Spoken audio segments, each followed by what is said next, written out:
آپ کو لودھی اور سوری سلطانز کے بارے میں جو بتایا گیا ہے کہ وہ فورن انویڈرز تھے، یہ ایک بالکل ہسٹوریکل فیبریکیشن ہے، اس میں کوئی سچائی نہیں ہے۔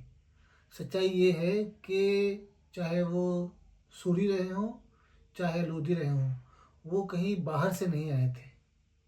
اگر ہم افغانستان کو اس پارٹ کی بات کریں جہاں سے یہ لوگ آئے تھے، تو that had been a part of India for a very long time, اور وہ کوئی فارنر انویڈر نہیں تھے جیسا کہ ہمارے یہاں کلیم کیا جاتا ہے۔ آج ہم اس کے بارے میں تفصیل سے بات کریں گے، لیکن اس سے پہلے کہ ہم آگے بڑھیں میں آپ سے ریکویسٹ کروں گا کہ آپ ہمارے چینل کو سبسکرائب کریں، بیل آئیکن کو کلک کریں اور اس ویڈیو کو آخر تک دیکھیں۔ بہت زمانے سے ایک نریٹیو کو بار بار بیان کیا جا رہا ہے۔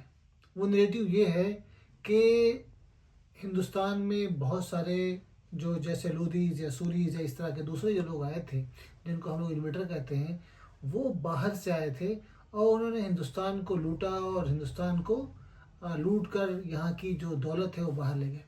لیکن یہ جو ہے کمپلیٹ فیبریکیشن آف ٹروتھ ہے، اس میں کوئی سچائی نہیں ہے۔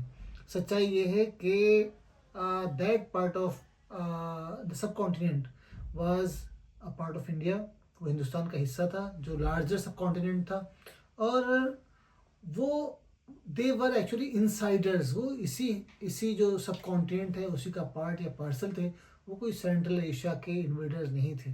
خاص طور پر لودھی خاندان اور خاندان سور، جس کا فاؤنڈر شیر شاہ سوری تھا، اور جس نے اپنے صرف 5 سال کی جو اس کا جو رول تھا، اس میں ہندوستان کو وہ دیا جو شاید پچھلے 100 سال کے حکمرانوں نے نہیں دیا تھا۔ تو آپ دیکھیں کہ اس 5 سال کے زمانے میں، 5 سال کے عرصے میں اس نے ہندوستان کا ریونیو سسٹم چینج کر دیا، اس نے ہندوستان کا جو جاگیرداری سسٹم تھا اس کو چینج کر دیا، اس نے ہندوستان میں جو کرنسی جو تھی اس کو اپ گریڈ کیا۔ بنگال سے لے کر گرانڈ ٹرنک جو روڈ جو بنایا تھا وہ اب بھی جانا جاتا ہے، ابھی بھی ہم لوگ اس پر سفر کرتے ہیں۔ تو ایک آدمی جس نے ہندوستان کو اتنا کچھ دیا اور اس کے بارے میں یہ کلیم کرنا کہ وہ ایک انویٹر تھا، دس از اونلی فیبریکیشن۔ اور ہم لوگ صبح شام ان چیزوں کو سنتے ہیں، یہی کہانی سنتے رہتے ہیں۔ لودھیوں اور سوریوں نے اپنی جڑیں ان افغان قبائلی گروہوں سے جوڑی جو پہاڑی علاقے روس سے قریب تھے۔ یہ خطہ، یہ ایریا موجودہ ایسٹرن افغانستان اور نارتھ ویسٹرن پاکستان کے حصوں پر مشتمل تھا۔ ایسا علاقے جو طویل عرصے سے سینٹرل ایشیا اور ہندوستان کے میدانوں کے راستے کوریڈور کے طور پر کام کرتے رہے تھے۔ لیکن روہ کو مکمل طور پر ایک الگ سیپریٹ سویلائزیشنل ورلڈ قرار دینا یہ بہت ہی غلط بات ہے۔ مشہور ہسٹورینز جیسے اینڈرے ونک نے اس بات پر زور دیا ہے کہ یہ فرنٹیئر زونز ٹریڈ، ہجرت اور فوجی ملازمت یعنی مرسنری کے ذریعے ہندوستان کے انڈین ہنٹرلینڈ کے ساتھ بہت ہی گہرائی سے جڑے ہوئے تھے۔ ونک الہند میں اس کے بارے میں تفصیل سے لکھتا ہے۔ قافلوں کے راستے، گھوڑوں کی تجارت کے نیٹ ورکس اور مرسنری موومنٹس کی نقل و حرکت مستقل طور پر پہاڑی علاقوں کو پنجاب اور گینجیٹک بیسن سے جوڑتی تھی۔ سرحد غیر واضح یا کلیئر نہیں تھا، پورس بارڈر تھا۔ لودھیوں کی تخت سنبھالنے سے صدیوں پہلے افغان قبیلے شمالی ہندوستان میں منتقل ہو رہے تھے۔ یعنی جب لودھیوں کی حکومت آئی تو ایسا نہیں ہوا کہ وہ آل آف اے سڈن کہیں باہر سے آئے اور انہوں نے حملہ کیا اور ملک کے اوپر قبضہ کر دیا، نہیں۔ لودھیز they had been living in Punjab and different parts of India and they had risen in the hierarchy of the ruling nobility. Soldiers of fortunes، ان کے cavalry specialists، horse traders اور provincial commanders اور land holding military elites, یہ سب ایک زمانے سے آ رہے تھے۔ 14ویں صدی تک تغلق خاندان کے رین میں، دور میں، افغان فوجی they were part of power structure، وہ اس میں embedded ہو چکے تھے۔ انہیں زمینیں یا اقتاز ملی، انہوں نے صوبوں پر حکومت کی اور مقامی جو لوکل نوبلٹی تھی اس کے خاندانوں میں شادیاں کی۔ چنانچہ جب افغانی رولرز نے آخرکار دہلی میں ایک سوورن رول کا دعویٰ کیا، سوورنٹی کا دعویٰ کیا، تو وہ ہندوستان کی سیاسی زندگی کے لیے، پولیٹیکل لائف کے لیے اجنبی نہیں تھے، وہ اسی کے پروڈکٹ تھے۔ لودھیوں کا عروج۔ خاندان لودھی کا بانی بہلول لودھی کسی حملہ آور فوج کی سربراہی میں اس کو لیڈ کرتا ہوا ہندوستان نہیں آیا۔ وہ پہلے ہی سے پنجاب کے اندر کام کرنے والے ایک رینونڈ افغان چیف تھا، جو پہلے سے موجود سلطنت کا جو ڈھانچہ تھا، گورنمنٹ کا جو ڈھانچہ تھا، اس میں انٹیگریٹڈ یا ایمبیڈڈ تھا۔ 15 سینچری میں پولیٹیکل فریگمنٹیشن کا دور تھا۔ ٹرکی کے ایلیٹ کے کمزور ہونے نے طاقت کے نئے پاور سینٹرز پیدا کیے تھے، اور ریجنل گورنرز نے اپنی آٹونومی کا دعویٰ کیا اور فوجی کمانڈروں نے اثر و رسوخ کے لیے مقابلہ کیا۔ اس ماحول میں افغان سردار، جنہوں نے سپاہیوں اور ایگریرین کمیونٹیز میں ایک وفاداری کے نیٹ ورکس بنائے تھے، وہ ایک نئی ہائٹ حاصل کرنے کے لیے کی بہترین پوزیشن میں تھے۔ بہلول لودھی نے نیگوسیشنز، الائنس بلڈنگ اور سلیکٹیو وارفیئر کے ذریعے پنجاب پر اپنا کنٹرول کیا۔ 1451 میں وہ دہلی کے تخت پر بیٹھا، اور جو فالنگ سید ڈائنیسٹی تھی، یعنی جو سید ڈائنیسٹی اس کا دہلی میں پہلے سے قبضہ تھا، اس نے آہستہ سے جب اس نے اس کو ریموو کیا، تو دوسرا اشرافیہ جو نوبلٹی تھی، شاید اس کو اندازہ بھی نہیں ہوا ہوگا کہ ایک نئی رولنگ ڈائنیسٹی یہاں پر پیدا ہو رہی ہے۔ چینج ضرور تھا، لیکن وہ پارٹ آف نوبلٹی تھے، پاور اسٹرکچر کا حصہ تھے، اور جب لودھیز آ کر بیٹھے تو کسی نے کوئی بہت زیادہ احتجاج نہیں کیا۔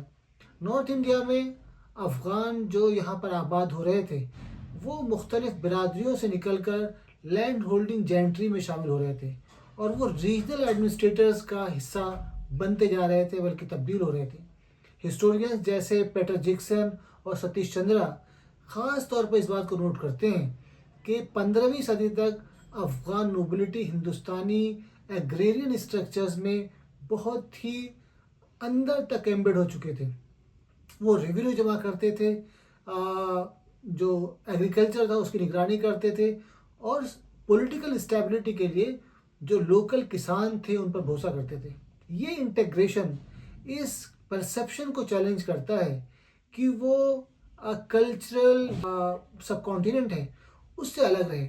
ان کی سوشل موبلٹی باہر سے امپوز نہیں کی گئی تھی، بلکہ ہندوستانی پولیٹیکل جو ریئلٹی تھی اسی کے اندر پروان چڑھی تھی۔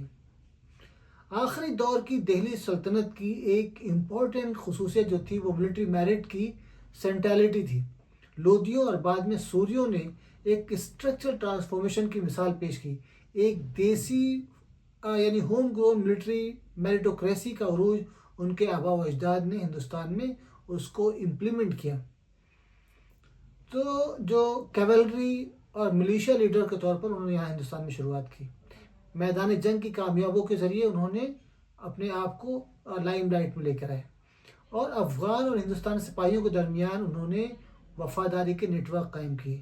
پھر جو رولنگ ڈائنیسٹیز تھیں، جو رولنگ نوبلٹی تھی، ان کے خاندانوں کو چیلنج کرنے کے لیے انہوں نے جو لوکل جو ان کا سپورٹ بیس تھا اس کو استعمال کیا، اور اس کو استعمال کر کے انہوں نے یہ انشور کیا کہ وہ جو ہے from being a support base for the Delhi Sultanate rulers, they become actually the rulers themselves۔ تو سور بعد میں بنے، اور اس سے پہلے بہلول لودھی نے لودھیز کی حکومت ہندوستان میں قائم کی، جو تقریباً خاصے دنوں تک چلی، اور اس نے نارتھ انڈیا کے ایک بڑے علاقے پر، it was not really the Delhi سلطنت that was during the power of time of Alauddin Khilji اور محمد تغلق، لیکن پھر بھی نارتھ انڈیا کا ایک جو اچھا خاصا ایریا ہے اس کے اوپر لودھیز نے حکومت کی۔ شیر شاہ کا عروج اسی بات کی جو بالکل اسی کو ریفلیکٹ کرتا ہے۔ بہار میں فرید خان کے نام سے پیدا ہونے والا شیر شاہ کسی فورن ملک کو لیڈ کرتے ہوئے ہندوستان پر نہیں اترا تھا، باہر سے نہیں آیا تھا، وہ شمالی ہندوستان یعنی نارتھ انڈیا کے پولیٹیکل کلچر کے اندر پلا بڑھا تھا۔ اور آپ دیکھیں شرقی جو ڈائنیسٹی تھی جون پور کی، اس کا ایک بہت مشہور کالج تھا، وہاں جو ہے اس فرید خان کی ایجوکیشن ہوئی تھی، اور میڈیول پیریڈ میں جون پور کو شیراز آف ایسٹ کہا جاتا تھا۔ اس نے بہار میں یعنی فرید خان نے بہار میں افغان گورنروں کی خدمت کی، اور ریونیو مینجمنٹ کو ڈائریکٹ سیکھا، یعنی جب اس نے اس کو ایک چھوٹی سی اس کی جو اپنی اسٹیٹ تھی وہاں سے اس نے اس کو امپروو کرنا سیکھا، اور دیکھیں پھر اس نے پورے نارتھ انڈیا میں لارجر ایریاز میں لیول پر اس کو امپلیمنٹ کیا۔ اپنی ایڈمنسٹریٹو اسکلز اور فوجی قابلیت کے ذریعے فرید خان نے آہستہ آہستہ ایک ایسا پاور بیس بنایا جو 1540 میں مغل بادشاہ ہمایوں کو شکست دینے کے لیے کافی مضبوط تھا. آپ دیکھیں جو سینٹرل ایشیا سے جو بابر آیا تھا ہندوستان افغانستان ہوتے ہوئے، پہلے اس نے افغانستان پر قبضہ کیا، پھر اس کا جو نیچرل کارولری تھی کہ وہ انڈیا آئے تو ہندوستان پر آیا، تو اس بڑی پاور کو اسی شیر خان نے، اسی فرید خان نے اس کو ڈیسیمیٹ کر دیا اور ہمایوں کو یہاں سے ہندوستان سے بھاگنے پر مجبور کیا. شیر شاہ سوری کے شارٹ اسپین 1540 سے 1545 تک اس کی حکومت ہندوستانی طرز حکمرانی یعنی گورننس پر بہت ہی لانگ لاسٹنگ امپیکٹ چھوڑا. اس کی جو ریفارمز تھی وہ سینٹرل ایشیا سے امپورٹ ہونے والے کوئی ٹیمپلیٹ نہیں تھی. وہ ہندوستان کے حالات کو دیکھ کر جو ایگریکلچرل ریفارمز کیے وہ شیر شاہ سوری نے اپنے آپ کے اپنے ایکسپیرینس کے اوپر بیس کر کیے تھے. اس نے جیسے اپنے باپ کی جو اس کی فیف تھی اور جاگیر تھی اس میں کیسے امپروو کیا، پھر جو بنگال تھا اس میں اس نے کیسے اس کو لارجر لیول پر کیا اور پھر پورے ہندوستان میں اس کو امپلیمنٹ کیا. کرنسی ریفارمز، شیر شاہ نے چاندی کے سکوں کے معیار کو یعنی لیول کو ترتیب دیا جسے روپیہ کہا جاتا ہے. اترا پتھا یعنی تجارتی راستے کو دوبارہ زندہ کیا اور اسے ایکسپینڈ کیا. اسی کو بعد میں گرانڈ ٹرنک روڈ کے نام سے جانا جاتا ہے. اس سڑک نے بنگال کو پنجاب اور اس سے آگے کے علاقوں سے جوڑا، جس نے فالوئنگ جو سہولیات پرووائڈ کی. جو انٹرنل ٹریڈ تھا اس کو پاسبل کیا، انتظامی جو انٹرنل کنٹرول تھا اس کو، ایڈمنسٹریٹو کنٹرول اس کو پاسبل بنایا، اور پھر جو کلچرل جو تبادلہ تھا اس کو بھی پاسبل بنایا. یہ سمندر پار فتوحات کے لیے ڈیزائن نہیں کیا گیا تھا. اس نے سب کانٹیننٹل انٹیگریشن کو مضبوط کیا، راستے میں سرائیں بنائیں، کنویں اور ڈاک چوکیوں کی تعمیر نے ہندوستان کے اندر جو رولنگ اسٹرکچر تھا اس کو امپروو کیا، اور جو کمیونیکیشن تھا اس کو بھی بہت زیادہ امپروو کیا. سوری انتظامیہ جو لوکل ایڈمنسٹریٹرز اور نالج سسٹم اس پر بہت زیادہ انحصار کرتی تھی.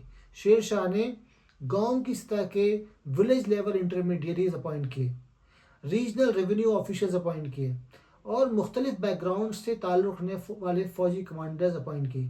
اس نے جو قانونی، جو لیگل اور اکانومک اسٹرکچر ترتیب دیا وہ ہندوستانی سوشل فیبرک کو نہ صرف ریفلیکٹ کرتا تھا بلکہ اس کی ریئلٹی کو شو کرتا تھا. اور اس نے دیکھا جو اس نے صرف 5 سال میں جو کام کر کے گیا، آپ دیکھیں اسی کو اکبر نے آگے بڑھایا، ٹوڈر مل کو لے کر آیا، اور ٹوڈر مل نے جو ریفارمز شیر شاہ سوری کے زمانے سے کی تھی انہی ریفارمز کو ایکسپینڈ کیا اور اس کو زیادہ بہتر طریقے سے، کیونکہ because he had got time at his hand, تو اس نے اور زیادہ بہتر انداز سے اس کو ایکسپینڈ کیا. لیکن اس کی جو بنیاد تھی وہ شیر شاہ سوری کے زمانے میں ہی ڈالی گئی تھی.